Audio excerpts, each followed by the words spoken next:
¿Qué tal? ¿Cómo están? Qué gusto que nos acompañen. Es lunes de Para Opinar y con enorme gusto tengo el gusto de compartir este espacio de análisis y de debate con Víctor Hugo Hernández de Mega Noticias allá en Coahuila, Juan María Naveja, analista y colaborador de Mega Noticias TVC, y Raúl Frías, director editorial de Mega Noticias. ¿Cómo están? Muy buenas tardes, un gusto saludarles. Vámonos con los temas. Hoy arrancamos especialmente con el tema de la salud y no necesariamente por la comparecencia del subsecretario de Salud y del director de la COFEPRIS, una comparecencia agitada, llena de situaciones interesantes, que ya estaremos hablando de ello, por supuesto, suspendida finalmente por no haber las situaciones idóneas para una comparecencia, de acuerdo a lo que dicen allá en senadores, pero por lo pronto también tiene que ver mucho con el robo de medicamento. Este robo, fuera de toda lógica, con muchas aristas obscuras, grises, fantasmagóricas, en donde no podemos entender, o al menos yo, no sé ustedes, cómo es posible que se roben más de 35,000 medicamentos específicamente para el cáncer para los niños. Inicio contigo, Raúl. Muy buenas tardes. Hola Paco, ¿cómo estás? Víctor, qué gusto saludarte. Juan María, ¿cómo están? Qué gusto saludarlos. Bueno, a ver, tienes toda la razón. Este hecho ha sido pues muy oscuro, sobre todo como se dio a conocer. Primero los padres de familia se enteraron del robo de estos pues tratamientos oncológicos tan necesarios, tan importantes para la población que sufre de este mal. Y la respuesta, o sea, ¿por qué le quitaron de alguna forma algunas de las palabras que de alguna forma sería para clarificar este tema? Sí, me parece que es un tema que desafortunado dentro de toda esta desgracia de la pandemia, de la falta de medicamentos oncológicos y de este robo extraño que, de acuerdo a lo que se ha documentado, es un medicamento que fue importado de Argentina, si no me equivoco, y que estaba en un laboratorio privado de los que han sido satanizados por parte del actual gobierno y que se encargaría de la distribución, según entendemos. O sea, falta mucha claridad, Paco, para poder entender este tipo de robo. Incluso hay mucha suspicacia sobre si realmente ocurrió, si fue un robo intencional. ¿Quién se roba 37,000 dosis de medicamento oncológico? Sí, y claro, en medio de esta falta de medicamentos me parece un tema muy importante. Sin embargo, como bien dices, sin claridad. Dijo el presidente esta mañana, muy raro, y sí, lo suscribimos igual, muy raro. Dices tú y te preguntas, y vamos, es importante tu pregunta, ¿quién se roba 35,000? Hombre, imagínate eso en el mercado negro. Imagínate lo que cuesta en un momento tan crítico en el que el desabasto de medicamentos, especialmente ese medicamento, es potencialmente una bolsa millonaria. Víctor Hugo. Sí, no tenemos muchos datos en relación a esto, pero sí podemos, digamos, especular qué podría haber. Y a mí, en base a lo que he aprendido con todo este problema de las medicinas y de la manera como el gobierno federal mantiene una confrontación con los laboratorios, que aquí hay algo muy profundo y muy oscuro. Te digo por varias razones. La primera pregunta, ¿quién roba un medicamento de estas características y de una manera también tan especializada?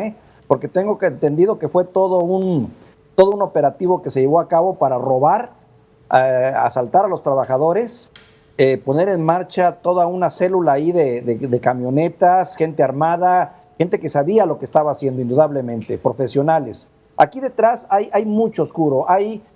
Yo preveo que hay la mano de laboratorios o la mano de expolíticos o la mano de, no sé, ve tú a saber, porque hay que recordar que este negocio hasta hace poco estuvo en manos de connotados políticos que tuvieron mucha fuerza del régimen anterior. O sea, sí estamos ante una situación delicada, pero también delicada la manera como se comportó la COFEPRIS, que solo 10 días después acusó el robo, cuando ya se había anunciado previamente. El robo se anunció por ahí del 5 de octubre y el 10 de octubre, 5 días después, se hizo oficial la denuncia de que se estaba robando. Hoy argumentan que fue todo el tiempo que transcurrió y que se tuvo con la Fiscalía y con las autoridades, pero no deja de ser sospechoso. En fin, Todavía nos faltan muchos elementos para poder determinar qué hay detrás de esto, pero sí creo que hay una cola muy larga de intereses encontrados y de intereses aviesos e intereses poderosos. Sí, aquí lo más lamentable es que ese medicamento no va a llegar de nueva cuenta a quienes les surge tenerlo. Juan María. Bueno, pues no va a llegar nada más porque estaba programado para septiembre, octubre, noviembre, diciembre y hasta enero se suponía que llegaría los medicamentos. La verdad es que yo lo que veo, a diferencia de Víctor, es una bola de incapacidades, ineptitudes, corrupción, pero de ese gobierno. Ya tiene 2 años, por el amor de Dios. ¿Cuándo vamos a darles o a exigirles responsabilidad? Dice hoy el presidente por la mañana, dice, no quiero hablar porque voy a interrumpir. Pero si se pasó un mes con el tema de Lozoya, todos los días no había momento en que no hablara de un tema, y el de ahora sí le gustó para no dar más elementos que pudieran ser motivo de interrupción o injerencia de la investigación que estaba realizando. La verdad es que este tema de los medicamentos es el corolario, Paco, de un sector salud que ya venía mal, pero acabaron de arruinarlo. Tenemos un año escuchando de la falta de medicamentos. Tenemos un año escuchando pelear, agredir, denostar a los laboratorios nacionales, y no sabemos, a ver, por qué razón, si se supone que ya todo estaba en manos del gobierno, ¿por qué una empresa privada los estaba controlando? Hay una serie de interrogantes, como decía Raúl, que uno no se las puede explicar, como decía también el mismo Víctor Hugo, todas estas preguntas que van vinculadas a la operación natural, normal de los medicamentos. Y lo que dice, hoy se lo dijo a Mega Noticias, uno de los padres de niños con cáncer, lo decía claramente, pues que los consigan si quieren de otro planeta, pero nosotros necesitamos el medicamento y no nos convence lo que viene diciendo el gobierno con respecto a estos temas que se están mencionando. Y bueno, tú nos dices cuando platicamos de un subsecretario para el que, perdón por la expresión, ya nos dirás, porque estamos a toda madre, de veras. A ver, déjame mencionar, porque hace un momento dijiste tú la palabra ineptitud y me llevó justamente a ese subsecretario, porque hoy en la audiencia, en la comparecencia que tuvo ante el Senado de la República, ante el comité, ante la comisión, perdón, salió de por atrás la senadora Marta Márquez y le portó 2 pancartas y en las 2 se leía exceso de ineptitud, exceso de soberbia. Así querías que habláramos, mi querido Juan María. Pues mira, Paco, yo lo estuve escuchando y créeme que llegó un momento en que dije, ¿de qué está hablando este tipo? ¿De dónde está hablando este tipo? Así es. Oye, estamos en el 4º lugar de países con la peor gestión del COVID-19. Somos el primer país en el número de personal clínico muerto. Hoy tuvimos ya un caso de una persona con doble, eso puede ser accidental, la de persona que sufre tanto COVID como influenza. Eso puede ser accidental, eso tampoco hay que excedernos en eso. Pero el tipo dice que desde diciembre ya sabíamos, Paco, que desde diciembre ya se estaban tomando decisiones, y en febrero, que no tenga la desvergüenza de olvidar que en febrero se le vendieron a China todos los elementos que se necesitaban para poder enfrentar una pandemia. No, la verdad es que no se le puede tolerar. Mira, cuando tú hablas con los gobernadores, por lo menos la mitad de ellos vienen diciendo que se requiere un relevo en la subsecretaría, o si no en la subsecretaría, sí en el manejo del COVID-19. No hay gobernadores de los que han tenido que enfrentar las cosas, porque si no fuera por el esfuerzo de muchos gobernadores, esto sería peor el caos que tendríamos, Paco. Exceso de ineptitud y de soberbia, ¿opinas ello, Raúl? Sí, claro.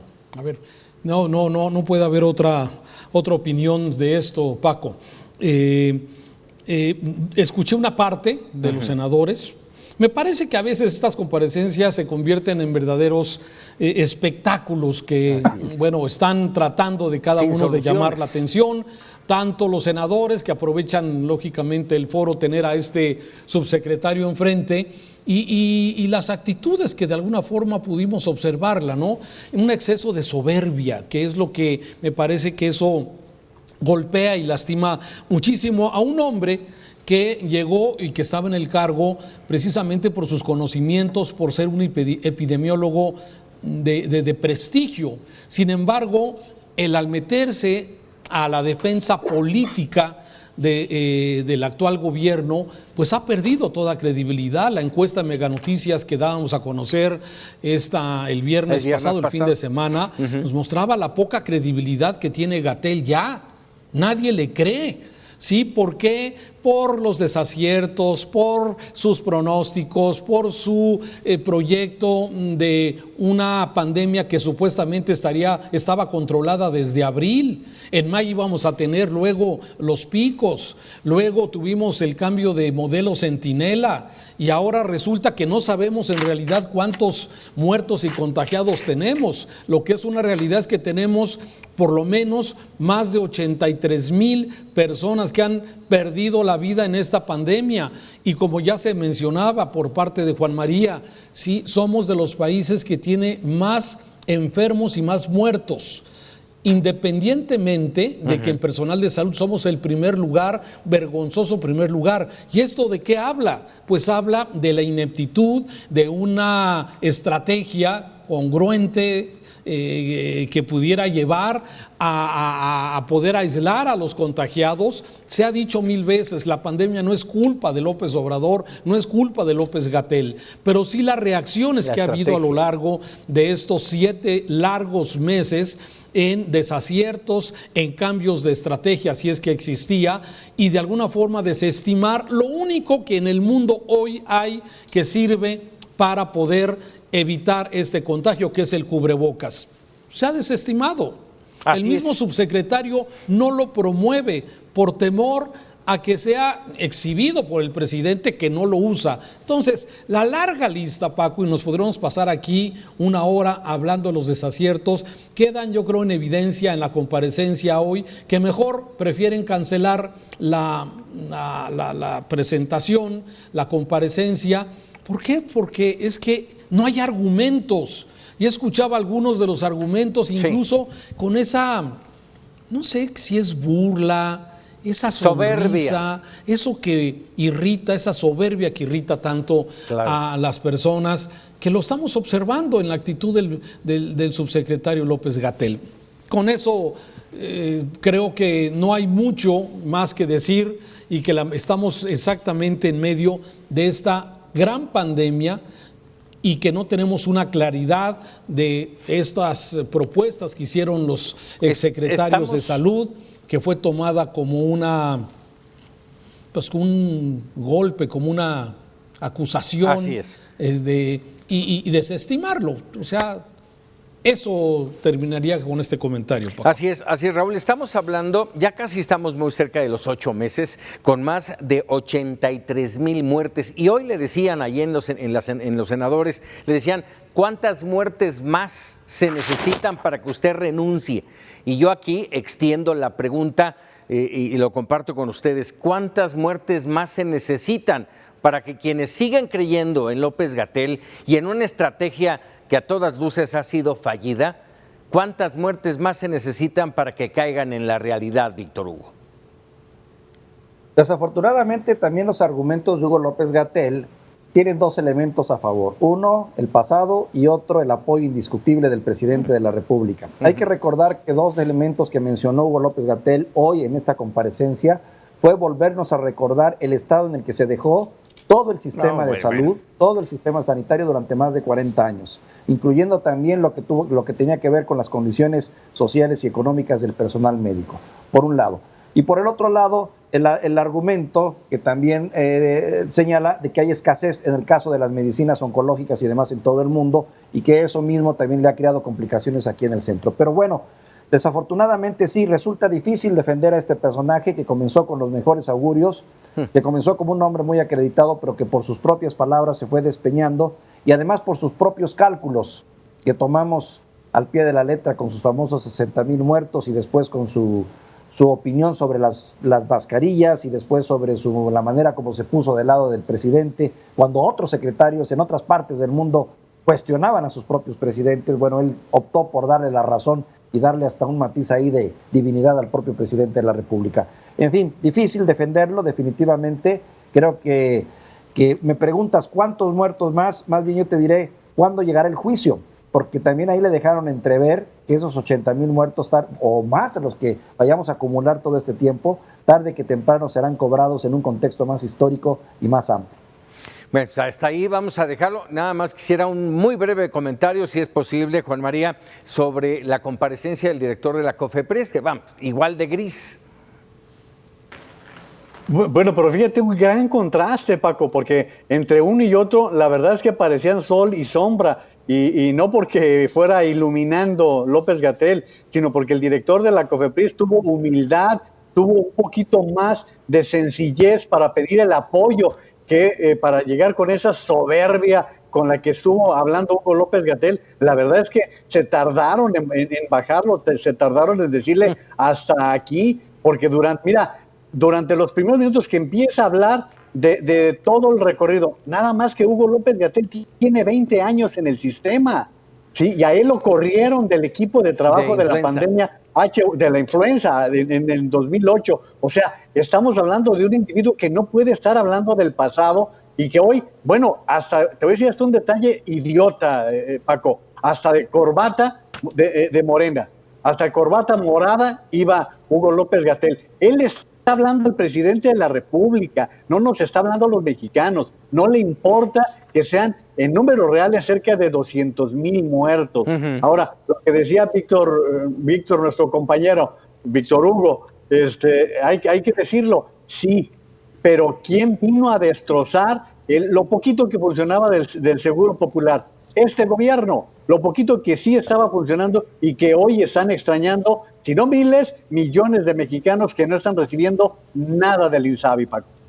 Ya para cerrar, déjame decirte que le decía a Lili Telles hoy en la comparecencia, usted no es bienvenido, usted quería quedar bien con el presidente de la República, no se lleve la mano al corazón, lo recibió así Lili Telles al subsecretario. Pero bueno, vamos a cambiar de tema.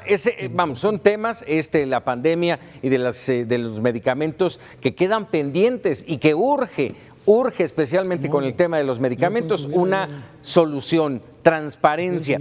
Vámonos ahora con el tema de Morena. El tema de Morena, porque llevan más de un año peleándose por la dirigencia, 2 encuestas, van por una tercera y en un pleito terrible al menos terrible en términos de campaña, entre Porfirio Muñoz y Mario Delgado. Vamos a ver qué es lo que sale de todo esto, Víctor Hugo. Pues la verdad es que ya salió, ¿no? Yo creo que ya salió porque lo que nos podemos dar cuenta es que dentro de lo que ya salió fue darnos cuenta de que los genes del PRD siguen presentes en este movimiento que no logra todavía su articulación como partido. Y también me diera la impresión, Paco, no sé si lo comparten mis compañeros, de que de alguna manera los dados tienden a estar cargados. Este supuesto, y digo supuesto porque pues así dicen que fue, un empate, cosa que se me hace extraña cuando días antes Porfirio Muñoz Ledo llevaba una ventaja abrumadora y había ganado la primera encuesta y luego la segunda y ahora un empate, pues me lleva mucho a sospechar cosas, ¿no? Pienso que más bien, y luego la designación también de la secretaria, ¿no? De esta senadora Hilda Hernández, que también de alguna manera, Citlalic Hernández, de alguna manera obedece también a cierta corriente, ¿no? Que me suena mucho a Marcelo Ebrard, sinceramente. Pienso que hay ahí dados medio cargados que están empujando un poco todo este movimiento a descarrilar de alguna manera a Porfirio Muñoz Ledo, a apuntalar a Mario Delgado y con ello la promesa, aquella promesa que todos en algún momento manejamos que el propio Andrés Manuel le había hecho a Marcelo Ebrard, ¿no? Cuando Marcelo Ebrard renunció, hay que recordar que Marcelo Ebrard renunció a sus aspiraciones a ser presidente y le abrió el paso a Andrés Manuel López Obrador. Yo creo que estamos viendo un poquito pago de facturas. Es pura especulación política, pura especulación aquí con ustedes. Bueno, por lo pronto, hoy iba a tomar posesión simbólica Porfirio Muñoz Ledo y dijo, pues no, siempre no, porque llegaron las feministas, Raúl. A ver, el tema me parece mucho más profundo, Paco. Sí. Me parece más profundo porque lo que se está discutiendo es realmente la sucesión presidencial. Así es. No solamente es la dirigencia de Morena. Y a diferencia de lo que habíamos visto, sí, en otros partidos políticos, con una hegemonía y con una estructura vertical, que fue el PRI, así lo manejó durante toda la vida. O sea, siempre había diferencias, pero finalmente en el PRI todos, bueno, finalmente se alineaban a la presidencia del partido, y al primer priista, que en su momento fue, y así fue durante 70 años, pues era el presidente de la República en su momento, cuando ya llegaron luego los cambios. Pero me parece que aquí realmente esta lucha que estamos viendo, que ha sido encarnizada y que lo hemos visto en muchos municipios, aquí en Jalisco, por ejemplo, pues hubo riñas y hubo hasta balazos en algunas de las asambleas de Morena. ¿Qué se está disputando? Se está disputando la presidencia de este país. Me parece que lo que hoy estamos viendo es esta lucha entre quién será el sucesor de López Obrador, quién estará al frente de Morena para impulsar ya sea la carrera de Ebrard o la carrera de Claudia Sheinbaum, digamos estos dos candidatos que se ven en el escenario y que de alguna forma estamos observando. Esa es la razón de esta lucha. Si no hubiera esto, el poder elegir, por ejemplo, a los candidatos de la próxima elección del 2021, poner a las propuestas a candidatos a presidentes municipales, a diputados, es el poder lo que estamos viendo, y por eso van a luchar pues hasta con sangre, como estamos observando. Así es, y se están jugando el todo por el todo. Bien mencionas, no solamente es el poder del partido, de este movimiento de regeneración nacional, sino también el camino a la candidatura presidencial en 2024. Pero finalmente, a todas luces revelan lo que pasó en muchas ocasiones con el PRD, esa fuerza de las tribus, de las llamadas tribus por alcanzar el poder, y que ahora a lo mejor son 2 o 3 o 4 en Morena, pero finalmente se están disputando y pueden terminar con el partido. Ya decía el presidente, mucho pueblo para tan poco dirigente. Juan María. Pues no sabemos si se lo dirigió a Alfonso Ramírez Cuéllar en la semana pasada que hizo esa afirmación, pero pues estamos hablando del gran elector. Déjame decir de entrada que qué luminosos mis dos compañeros, La verdad me dejaron poco de qué añadir con lo que han apuntado los dos. Creo que estamos ante un caso muy particular, lo que dice Raúl, estamos viendo hasta el 2024, esa es la realidad. ¿Por qué? Porque estamos viendo si es Mario Delgado, está apuntándose ya la batería rumbo a Marcelo Ebrard, y con lo cual sería ese pago de factura de lo que está hablando Víctor Hugo con respecto a lo que ocurrió en 2012, cuando efectivamente Ebrard salió arriba en la encuesta, y no como ahora están el caso de Muñoz Ledo y Delgado, con poquito que es así muy sospechoso realmente decir, ¿por décimas? ¿En serio? Eso te llevas a preguntar si realmente esa encuesta fue así de transparente. No, Ebrard sí le ganó de calle, sí le ganó de manera clara a López Obrador, pero él declinó en aquel momento. Entonces, si se trata de Mario Delgado, ya se están apuntando las baterías hacia Marcelo Ebrard.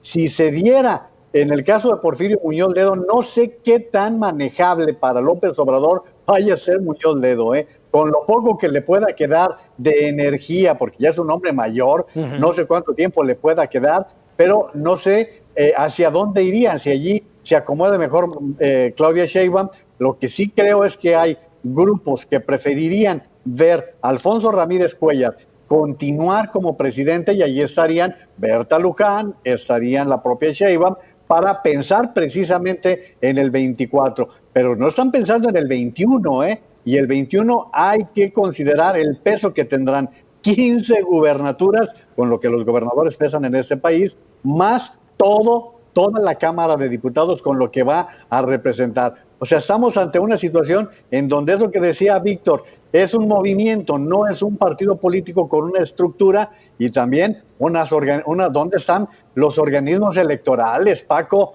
Se supone que ya estamos en el periodo electoral, ya no tendría que haber procesos internos, ya se debieron culminar, y sin embargo, tanto el INE como el TRIFE siguen apanicados frente a lo que está imponiéndoles López Obrador. Así es, y lo que representa Morena en todo ese proceso electoral.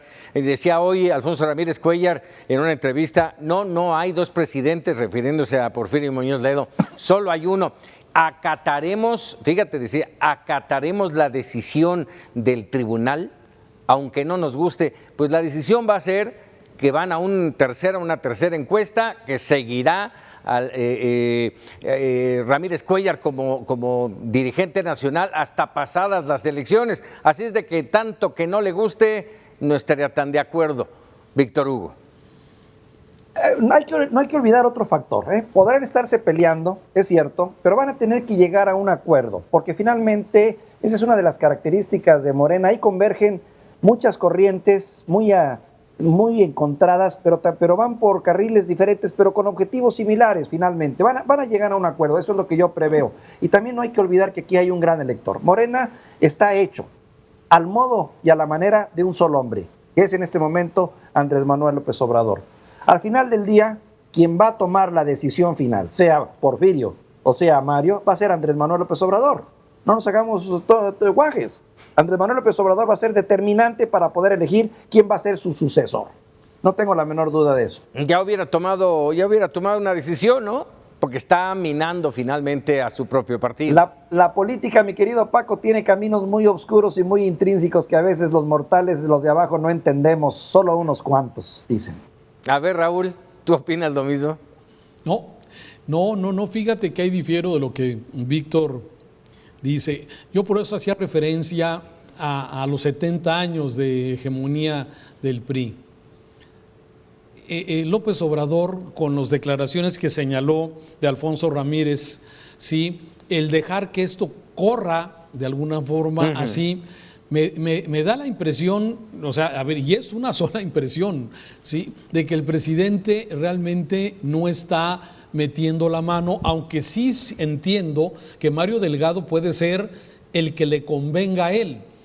Ya hemos visto a Porfirio Muñoz Ledo, como tú lo has dicho, es de un colmillo retorcido, ¿sí? Enorme, gigante, que muestra gran lucidez a pesar de su edad, claro, y su físico mermado, pero sigue mostrando esa brillantez que de alguna forma pudimos ver en el pasado de este hombre, ¿sí? Y sí, lo hemos visto en el primer informe del presidente López Obrador, cuando lo invitó también ahí a hablar al Zócalo, pues Porfirio Muñoz Ledo por lo menos no se ha mostrado, digamos, como un hombre que esté sometido al capricho del presidente. O sea, es lo que me deja ver. Sin embargo, bueno, creo que hoy es una lucha intestina y que el presidente ha dejado correr, porque finalmente creo que el presidente va a seguir buscando lo que quiere, una hegemonía fuerte para el 21 y dejar que corra. No estoy seguro que el presidente esté pensando realmente en el 24 como para pensar en su sucesor. No estoy tan seguro, me confunde un poco las señales que veo. Yo insisto, sí, ya debería de tomar cartas en el asunto y poner orden en su partido. Voy contigo finalmente, Juan María. Mira, Paco, yo creo que si recordamos, Andrés Manuel López Obrador se mueve como pez en el agua, en el caos. A él le gusta que esté la situación complicada, compleja, es donde a él le gusta. A mí no me extrañaría que el propio López Obrador sienta que en este momento que Morena acapara todos los ojos y que acapara toda la atención, va permitiendo que otros movimientos no estén alcanzando notoriedad, no estén siendo observados y toda la atención se la está llevando Morena. Ahora, ve la forma en que actúa, es hasta perversa, Paco, cuando el presidente habla de Frena 2 y le dice Claudio X González, no se equivoque, esto no es Frena 2, esto se llama Sí por México. Frena está en su espacio, está en su ambiente, pero ese es el juego, a eso juega López Obrador. Digo, como no gobierna, tiene 24 horas para hacer política, Paco. Caray, Juan María Naveja, te agradezco mucho. Vamos a hacer una pausa, regresamos, tenemos todavía temas aquí para opinar. Ya estamos de regreso aquí para opinar. Vamos a hablar de la más reciente gira, por así llamarlo, de la esposa del presidente López Obrador, Beatriz Gutiérrez Müller, allá en Europa. Estuvo, entre otros países, estuvo en Francia, estuvo en París, evidentemente, estuvo en Italia, en el Vaticano específicamente, entre otros puntos. Fue invitada, según lo que se tiene de información, invitada por el Liceo Carlomagno para una presentación de libros, en fin, cosas de ese tipo. Nada oficial, pero dentro de este entorno, lo que llama la atención es la entrega de una carta al Santo Padre en la que exhorta y pide disculpas, le pide que la Iglesia se disculpe con los pueblos originales. Y aquí el punto, se los pongo aquí porque eso es lo que yo pienso, que no hay más problemas más importantes en el país que resolver en medio de una crisis económica, recesión, en medio de una pandemia a nivel internacional en donde Francia está enmarcado dentro de los países con mayores problemas de una ola, de una segunda ola de contagios, que no hay cosas más importantes que solicitar, que pedir o que exigir disculpas a un evento que pasó hace tantos años y que no va a cambiar en nada la vida de los mexicanos. Raúl. Bienvenido al nuevo circo. Sí, bueno, a ver, pienso como tú exactamente sobre este tema. Me parece que, a ver, estas cartas que hace un año, en marzo del 2019, que mandó la primera al gobierno español para pedir exactamente lo mismo, sí, estuvimos entretenidos con ese tema. Entramos en el debate, en la narrativa del presidente. Al presidente le gusta llevar a la opinión a donde él quiere, donde él de alguna forma se siente cómodo. Y como tú bien lo dices, sí, estamos entretenidos hablando de esta nueva petición que ahora hace al Vaticano para pedir para que se ofrezcan disculpas a los pueblos originales, sí, de América por los agravios que cometió la Iglesia Católica a lo largo de estos más de 500 años que tenemos del encuentro, del descubrimiento de América. Pero, a ver, a mí me parece que esto entra dentro de este escenario. Tenemos el tema de la pandemia que ya hacíamos referencia. Tuvimos el fin de semana, el segundo fin de semana más violento de un fin de semana con más de 119 homicidios ocurridos en el país. Tenemos la falta de medicamentos oncológicos y de los servicios médicos en general. Tenemos la crisis económica con un proyecto que no se ve claro y que el mismo Carlos Ursúa, exsecretario de Hacienda, hoy en su artículo del Universal señalaba que son palos de ciego lo que está dando el gobierno y que la crisis económica es tremenda.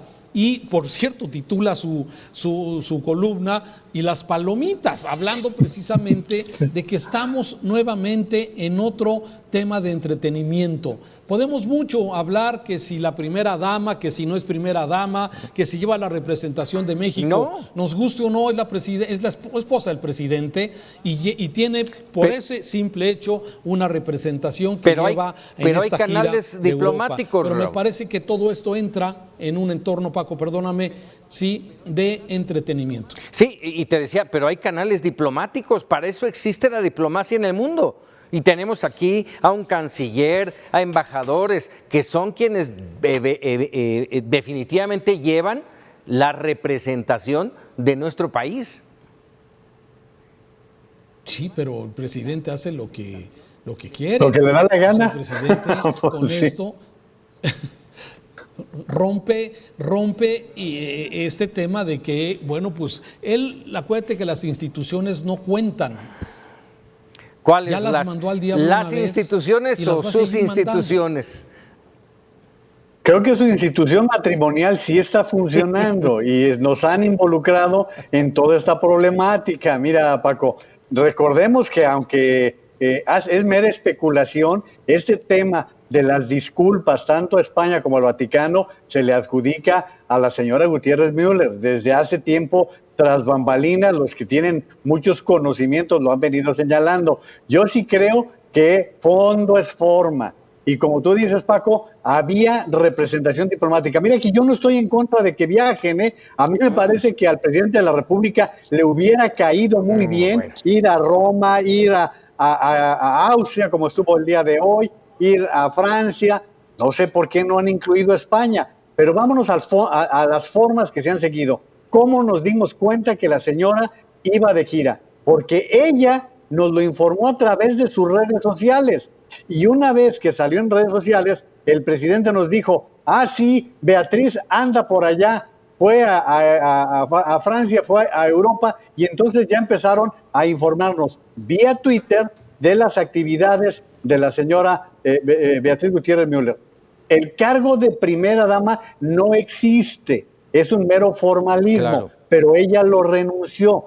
Creo que en este caso, fíjate, si hubiera ido el canciller, el subsecretario para Europa, hubiera ido la secretaria de Cultura y ella como cabeza de esta comisión de promoción a la lectura, se hubiera entendido, porque estás haciendo valores entendidos y entonces sí tenía una cierta representatividad. A ver, México no es Macuspana, Tabasco. México es uno de los principales países en el mundo y más en materia diplomática. Ir con el Papa Francisco y sobre todo con una majadería pidiéndole que dé disculpas y dejar fuera España, de veras, digo, a menos de que mañana, hoy estuvo en Austria, vamos, a menos de que aparezca en España, pero no sé con quién se va a entrevistar. Tanto Pedro Sánchez como el rey Felipe no han tenido mucha simpatía para estas peticiones de disculpa, Paco. Bueno, y habrá que aprovechar esta segunda proceso de contingencia y de confinamiento en Madrid, específicamente en Madrid, que a lo mejor por esa razón no toca suelo español. A ver, hay varias lecturas, hay varios, digamos, esto que podría quedar en anécdota o no, tiene varias lecturas. Una, primero estamos viendo, coincido con Raúl, en toda su extensión y en toda su maravilla, un circo de varias pistas, de 3 pistas como esos circos de antes, en donde, por ejemplo, Porfirio Muñoz Ledo es el mago del trapecio, ya lo hemos visto, pero Andrés Manuel López Obrador se ha convertido por excelencia en el mago, el gran mago general de este espectáculo, un mago que nos saca de la chistera las historias más fantásticas y los trucos más extraordinarios para tener nuestra atención en otra parte. Es cierto, ¿qué tan importante es este perdón? Habrá que recordar varias cosas. Uno, los papas ya han pedido perdón, ¿eh? El Papa Francisco, por ejemplo, pidió perdón por la cuestión de la colonización allá en el 2015. También pidió perdón por los estragos en América Latina. También allá en julio del 2015 tengo este dato. O sea, y también el Papa Juan Pablo en su momento pidió perdón. O sea, digo, ¿y cambió la historia? Son figuras, digamos que son reconciliaciones. Oye, es como el perdón que piden por los padres pederastas, ¿no? Así es, así es. Entonces son figuras simbólicas que nada más sirven para llevar una narrativa ahí de corte político, diplomático. Pero bueno, finalmente el punto, estamos ante un circo. Sí creo grave la falta de respeto hacia la cuestión diplomática, que es algo que tienen en común todos los presidentes en este país. Le faltan constantemente el respeto a nuestros políticos de carrera, a nuestros diplomáticos de carrera que se preparan durante años y que, por cierto, hay gente muy capaz, los terminan haciendo a un lado. Desde poniendo personajes impresentables a cargo de puestos representativos, hasta, bueno, enviando con todo respeto a la señora, que merece todo el respeto, pero que bien podría haberse utilizado una medida diplomática más seria y más formal. Ese es el segundo punto. Y terminar con el punto de que al final del día, pues bueno, ¿por qué lo hace el presidente? Como decía un viejo político, lo hago porque puedo y porque tengo con qué. ¿No? Mira, Paco, hoy hay una fracción del artículo de Eduardo Ruiz Gili en el periódico El Economista, y en esta parte él recuerda lo que fue el Tratado de Santa María Calatrava del 28 de diciembre de 1836, en el artículo 2 de ese tratado definitivo de paz y amistad entre México y su majestad, la católica, la reina gobernadora de España, señala: habrá total olvido de lo pasado y una amnistía general y completa para todos los mexicanos y españoles, sin excepción alguna, cualquiera que sea el partido que hubiesen seguido durante las guerras y disensiones felizmente terminadas por el presente tratado, en todo el tiempo de ellas. O sea, que estamos bordando sobre algo que existe, Paco. Sí, aquí... Perdón, y nada más una aclaración, Paco. ¿Por qué no le pedimos perdón a Francia por lo que ocurrió en 1866? ¿O por qué no le pedimos o le exigimos un perdón a Donald Trump de la guerra con los Estados Unidos en 1846? Bien dicen que el diablo se le aparece a quien le conviene, ¿eh? Sí, insisto, bien lo decía Raúl Frías al inicio de este tema. Es otro distractor y lamentablemente todo mundo cae, y yo insisto y lo voy a seguir subrayando. Esto no va a cambiar en nada la historia de nuestro país, ni del mundo, ni de los mexicanos. No me voy a sentir mejor y más libre si me dijeron gracias, o se le dijeron a los pueblos originarios disculpen. No va a pasar nada, pero es un distractor. Rápidamente, antes de que termine este tema, porque estamos hablando del tema de la conquista. Bueno, hoy, evidentemente, Cristóbal Colón debería de estar recibiendo flores y es cosas para conmemorar esta fecha. Y bueno, casualmente 2 días antes de esta fecha tan importante, lo quitan de su monumento, se lo llevan a restaurar y ahora corre el riesgo de que ya no regrese. ¿Cómo lo ven, Raúl? Fíjate que, a ver, sí, o sea, parece inoportuno el tema. Casual. Yo no sé, hay una gran confusión. A ver, Cristóbal Colón es el genovés que se encontró la Nueva India, las Indias, América, que se encontró en esa ruta, ¿sí? Pero bueno, no fue el conquistador fue Hernán Cortés y bueno, pues toda esta gavilla de personajes que llegaron con Cortés posteriormente. Pero en estas fechas siempre hay mucha confusión. Yo por eso quizás me refugio un poco en el tema del 12 de octubre en Jalisco, donde se celebra la Virgen de Zapopan. Y se deja a un lado el tema del encuentro de los dos mundos o el descubrimiento de América. Me parece que fue un asunto, un desatino del gobierno del Distrito Federal. No sé si la intención sea tratar de borrar esa parte de la historia, no sé si sea... A ver, las historias de los pueblos, así son, ya pasaron. ¿Sí? Tú puedes ir, por ejemplo, a España y encuentras todavía un monumento gigantesco a Franco, y eso que fue rechazado terriblemente. Encuentras también Napoleón, sí, en Francia, y tienen monumentos que lo siguen recordando en su momento. Entonces yo no sé si realmente sea una intención. Me parece inoportuno que hayan quitado la figura de Colón, de ahí de la Avenida Reforma, sí, en este momento, pero quiero entender que no sé si sea con una doble intención, aprovechando todo esto que estamos comentando, de las cartas, los agravios, la solicitud de disculpas, y quitarlo para que no sufra el vandalismo que normalmente el 12 de octubre se le presentaba a esta imagen de Colón. Pero vamos, deja tú esta parte. Ok, no hay ningún problema, no pasa nada, pero ahora que surge el fantasma de ya no regresa, porque es y se va a poner a consulta, déjame ponerlo así, se va a poner a consulta si regresa o no Colón a su monumento. Juan María. Así es, como tú lo estás diciendo, el secretario general de Gobierno de la Ciudad de México en esos términos ya no se comprometió a regresar la estatua de Colón. Y mira, Paco, en cuestión de estatuas, idéntica, Raúl te lo puede decir, está la de Guadalajara sobre la avenida López Mateos, está la que se encuentra en Manhattan, en Nueva York, está una de las principales plazas de España, que es la Plaza Colón. O sea, podríamos hablar el mismo tipo de monumento en varias partes del mundo. Y tienes toda la razón en una cosa, Paco. ¿Cuántos años duramos sin relaciones diplomáticas con España? Casi 50 años. Y eso impedía que tuviéramos el flujo comercial, el flujo turístico que existía. No necesitábamos de relaciones diplomáticas entre los dos países para tener ese hermanamiento. Más grave todavía, nos estamos aproximando a la crisis económica más severa del último siglo para México y estamos golpeando a nuestro segundo socio comercial a estas alturas del partido. ¿Sabes cuántos inversionistas van a decir? Pues ¿sabes qué? Me espero un poquito en lugar de seguir inyectando porque voltea para todos lados, y verás de dónde son los bancos. Así es, Víctor Hugo. Hechos históricos, son hechos históricos ya pasados y hay que recordar que también están muy llenos de mito, de mentiras históricas, como todas las historias de las naciones que se conforman con una amalgama de realidades y de fantasías. Una moda más, así lo veo yo, y hace bien Raúl en tratar de acobijarse en la Virgen de Zapopan, porque yo también lo estaría tratando de buscar ahí el consuelo en estos tiempos en los que la verdad nada más veo mucho teatro, mucho circo y no atacando lo que es urgente y necesario. Y el tiempo nos va a alcanzar, tarde que temprano el tiempo nos va a alcanzar. Es mi reflexión. Nomás que a Raúl se le van a poner celosas las vírgenes de San Juan de los Lagos y la de Talpa. Sí.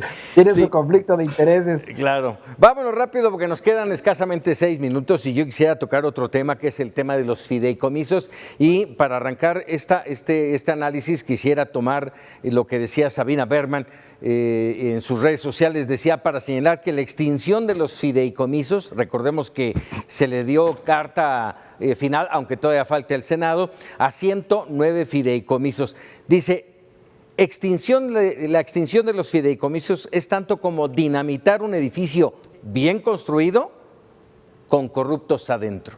¿Cómo lo ven? Adelante, Víctor. Qué interesante reflexión. Un edificio muy bien construido con corruptos adentro. Y la reflexión es, ¿por qué de nuevo con el hacha, hombre? ¿Por qué si hay fideicomisos que han probado su solvencia, su calidad y además que cumplen una función de ayuda en este entramado burocrático que tenemos? Porque eso es parte por lo que surgen los fideicomisos, para poder brincar esa lentitud de ese elefante blanco del que ha hablado muchas veces Andrés Manuel López Obrador, que es el gobierno, para poder ser más expedito, más ágil, tanto trabajo de investigación, de cultura, de creatividad. Precisamente para eso fueron. Pero bueno, hay que barrer con todo, porque todos en este contexto son culpables y son corruptos.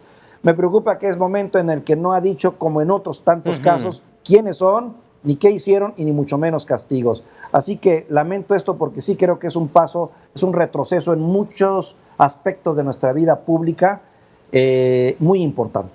Fíjate que coincido con lo que dices y a lo mejor está tomando un poco en cuenta, déjenme de ser soberbio, un poco en cuenta lo que yo menciono.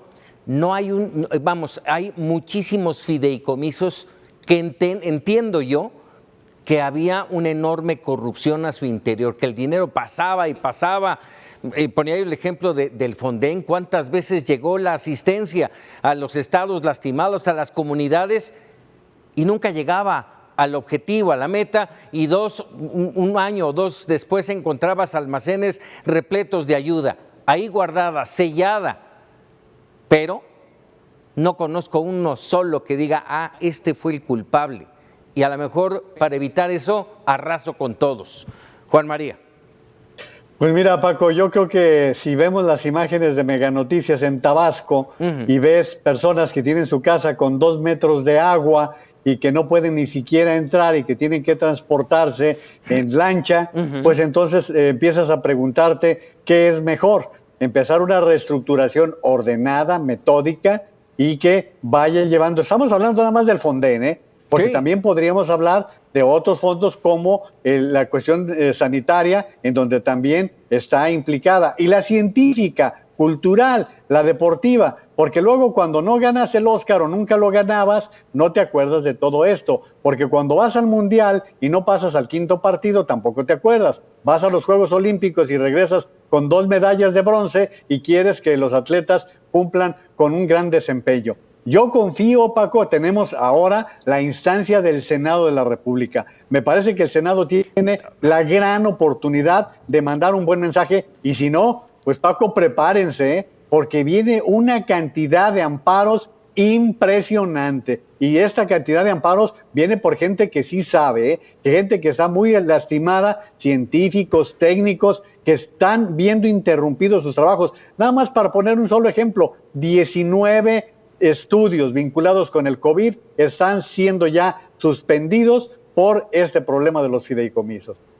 Terrible, terrible. Ahora que mencionabas el tema del deporte, de las medallas olímpicas, y uno dice, a ver, está echando por tierra el fondo que apoya el deporte mexicano para este tipo de eventos internacionales. Y tienes enfrente a Ana Gabriela Guevara señalada de corrupción de mucho dinero y no pasa nada. Raúl. Es que no, exactamente, a ver, el proyecto, esa idea destructora para luego construir, y tú lo recordarás, en este programa hace 2 años lo decíamos, o sea, al presidente le gusta destruir para luego empezar a construir. Lo hizo con el nuevo aeropuerto de la Ciudad de México, lo hizo con las estancias infantiles, lo hizo con el Seguro Popular, lo hizo con los organismos autónomos, ¿sí? Todo eso es lo que ha hecho exactamente el presidente, de alguna forma presumir que hay corrupción, ¿sí? O tiene información que finalmente no se refleja, como tú bien lo dices, en denuncias ante la Fiscalía, en detenciones y en sanciones a los corruptos. ¿Y qué se da? La de machetazo, como decía Víctor, ¿sí? Se corta todo de alguna forma, lo bueno y lo malo, como decía Berman en el comentario que hacías. Sí. ¿Sí? Se dinamita un edificio completo con algunos corruptos adentro y en ese edificio pues va de todo. Eso es lo que está pasando lamentablemente, y además la narrativa del presidente, ¿sí? Señala que esos recursos van a ser directamente a los apoyos, pero también dice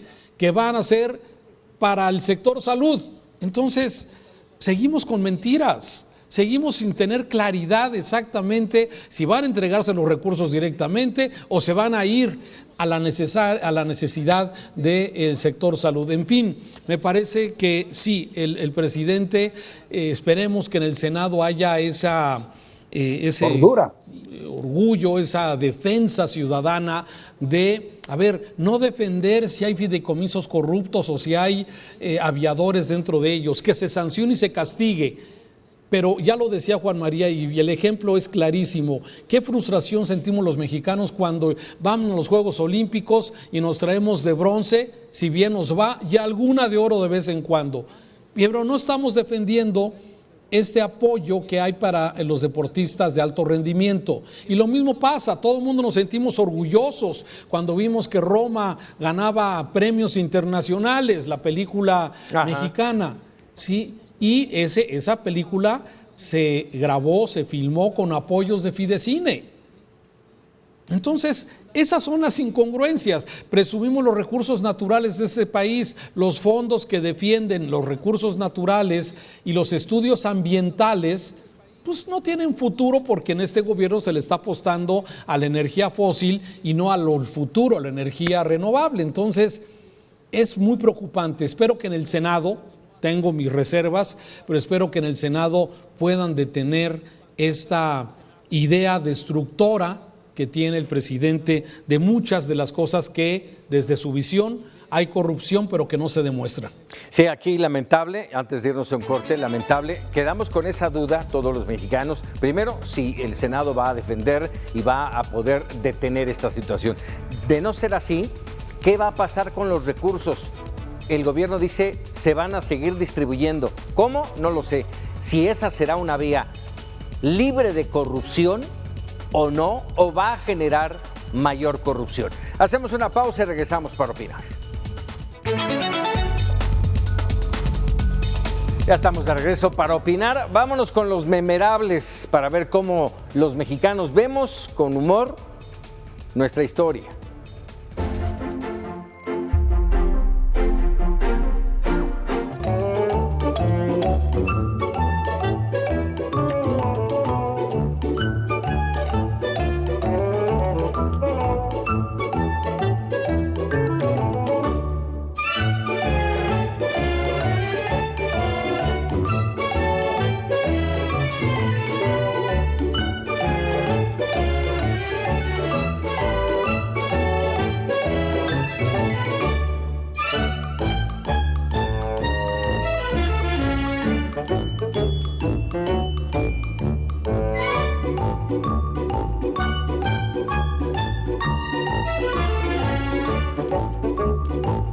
Pues ahí está, no puede faltar el humor de los mexicanos. Hasta aquí para opinar y como siempre es un gusto. Gracias compañeros Raúl, Juan María, Víctor, muchísimas gracias, pero sobre todo gracias a usted que nos permite darle nuestro punto de vista y usted tenga la mejor opinión. Muchas gracias.